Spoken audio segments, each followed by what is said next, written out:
Hi, this is Hayden Rollins, and this is my Learning Theories Matrix. I am focusing on behaviorism, cognitivism, and constructivism. First, I want to point out the key up here. In blue, I will have my thoughts on behaviorism. In green will be cognitivism, and then in pink will be constructivism. And the way that I've set up my organizer or matrix here was stemming from the 7 questions in the Ertmer and Newby text around learning and taking the 3 theories and interpreting those into my own thoughts here. So first we'll begin up here with how does learning occur? Behaviorist theory holds that a person is a blank slate to be filled in over time. So learning happens when a proper response follows a specific stimuli. And these responses are more likely to occur in the future through reinforcement. So when we envision a classroom, we may see a teacher teaching and students seated at the front of a classroom watching.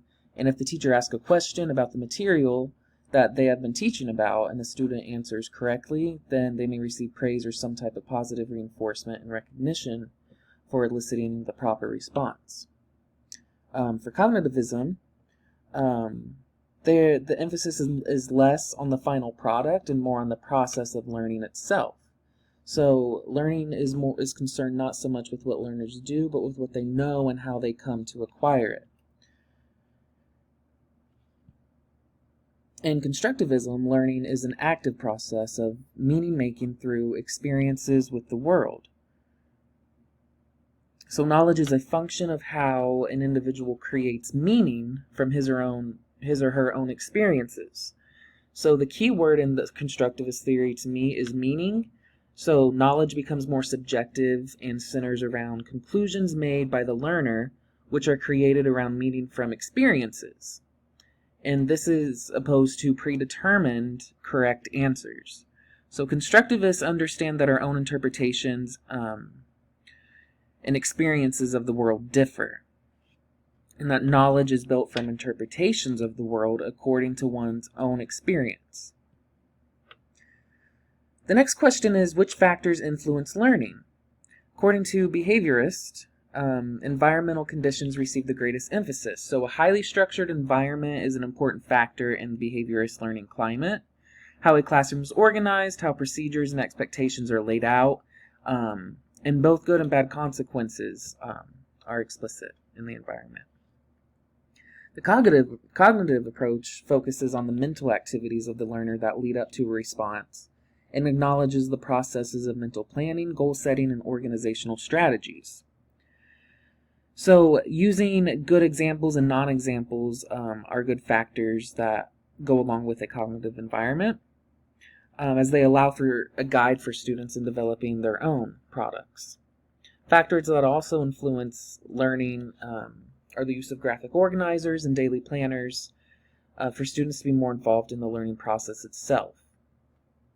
For constructivist, learning should occur in realistic settings, and that the selective learning tasks need to be relevant to the student's lived experiences. So in this case, tasks need to be meaningful to students, and they also need to gain practice in different learning contexts, in different situations and different activities as their concepts continue to evolve. Our next question is, what is the role of memory? Behaviorists tend to prescribe the use it or lose it mindset. So forgetting is attributed more to the non-use of a response over time.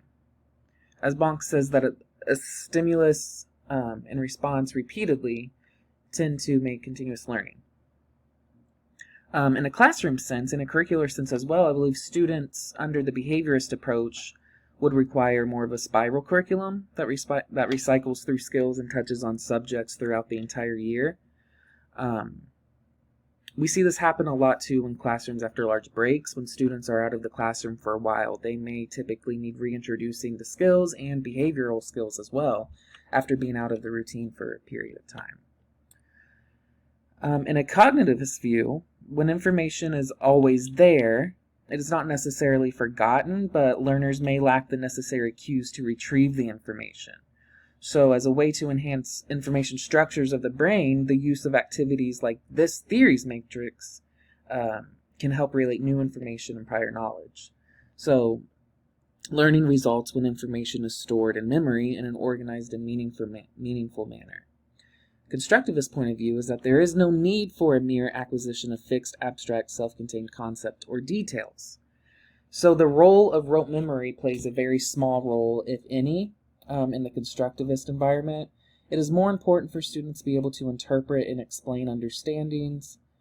Constructivists provide learners with the means to create understandings by synthesizing prior knowledge with experience and diverse resources.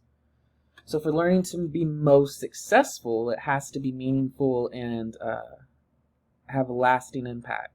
Students also can further conceptualize perspectives by revisiting the content at different times throughout the year as well.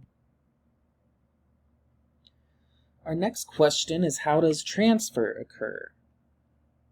According to behaviorism, transfer happens in situations where similar features are shown across common elements.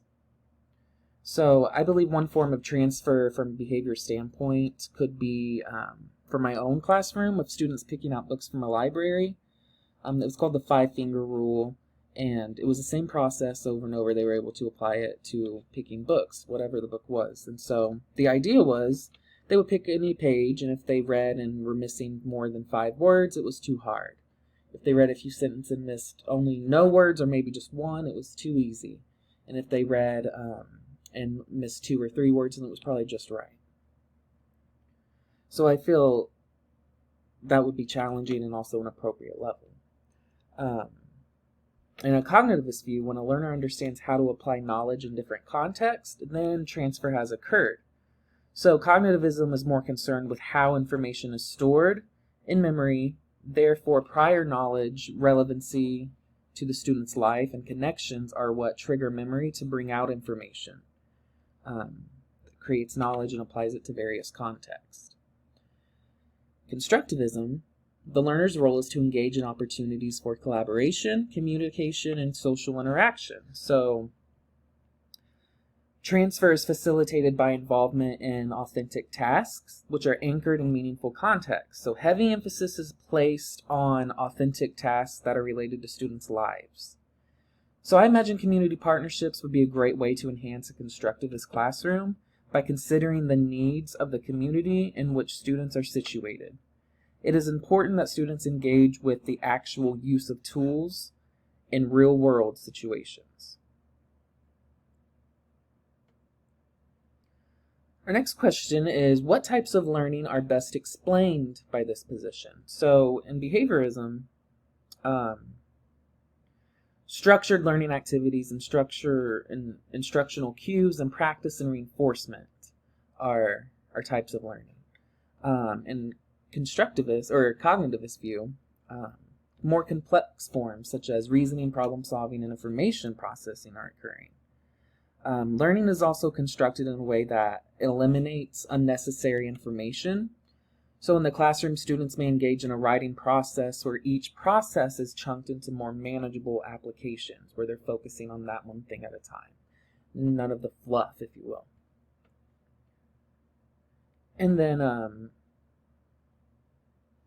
constructivist approach provides learners with the conceptual power needed to deal with complex problems. So learners best acquire knowledge through, again, authentic tasks that deal with complex and real-world problems. The type of learning, however, is not preconceived or constructed by the educator. What basic assumptions, principles of this theory are relevant to the instructional design?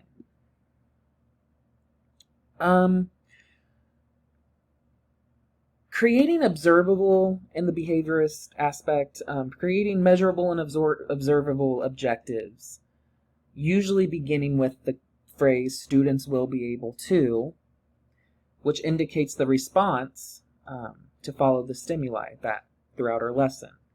So scope and sequence in achieving mastery before moving on to the next level are also relevant to this instructional design. And finally, rewards and consequences for behavior, as well as call and response to initiate a response on behalf of students, are also principles of this theory relevant to instructional design.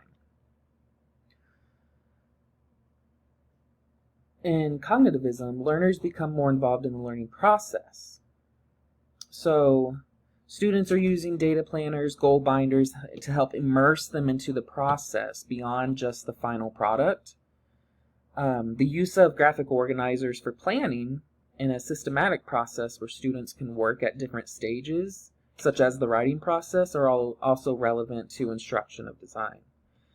Lastly, cognitivism depends a great deal on drawing from prior knowledge and making connections wherever possible to strengthen mental structures and information storing. Constructivism, content is not pre-specified. Information from many resources is essential. So, similar to cognitivism, the process of learning is the highlight. Except in constructivism, the final product is produced by the student according to their interpretation of material resources and experiences. Collaboration is also critical because it leads to a diverse range of perspectives and negotiations. All right, finally, how should instruction be structured? In a behaviorist classroom, it typically involves a teacher modeling a skill or strategy and then allowing students to practice both in a whole group and independently, and then to regroup, clarify some things, maybe practice some more until students reach mastery. At this point, the teacher typically moves on to the next skill or strategy. In cognitivist view, instructional designers should make use of meaningful knowledge to help learners relate new information to prior knowledge. So the teacher helps students draw between the familiar and the unfamiliar to help students conceptualize information. Students are also at different points in their learning process, which can help make learning more meaningful when we consider students' cultural identity. Finally, teachers are also conducting frequent and consistent feedback with students throughout the process instead of just waiting until the final response or product. And finally, constructivist teaching focuses on problem solving and critical thinking in higher ordered cognitive outcomes. So, in other words, meaning should be created from the learner. Students in a constructivist environment should be introduced to curriculum that aligns with their passions and its rich, meaningful context, which are individual to the student. All right, that is my matrix for how I have come to conceptualize and understand 3 of the major learning theories. I look forward to hearing some of your feedback. Thank you.